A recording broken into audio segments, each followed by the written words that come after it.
Tennessee's strict abortion ban is forcing some medical students to leave the state to finish their training.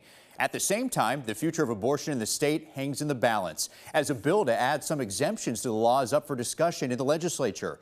State Capitol reporter Chris O'Brien brings us up to speed. With one of the strictest abortion laws in the country, Tennessee's medical students and residents are facing roadblocks. We have to have certain numbers of abortions we have performed.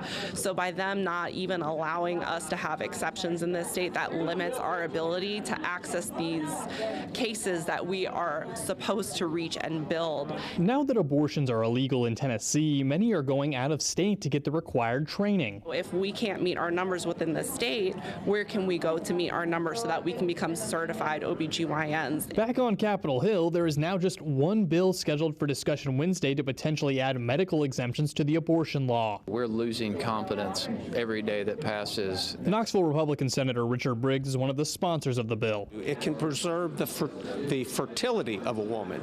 It can allow the women in the future to have children. It can allow women in the future to have families. The bill originally laid out several scenarios where an abortion could legally occur.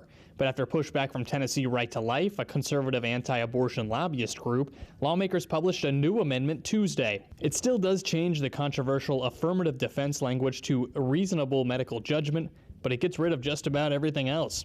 Briggs pushed back on those amendments, saying the original bill is what he stands by. I haven't amended my bill at all. I think my bill is a very, very good bill. It's very clear. The restrictions could force young medical professionals to look elsewhere. They're not going to want to go to states where they have to worry about, are they going to be able to get the appropriate training to be able to care for patients down the road? Are they going to be risking their own freedom? The CDC shows Tennessee has the fourth highest maternal mortality rate in the country, behind just Arkansas, Kentucky, and Alabama.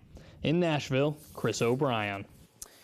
Well, some Tennessee Right to Life representatives have come out and said they approve of this new amendment, so we'll see what the legislature ends up deciding.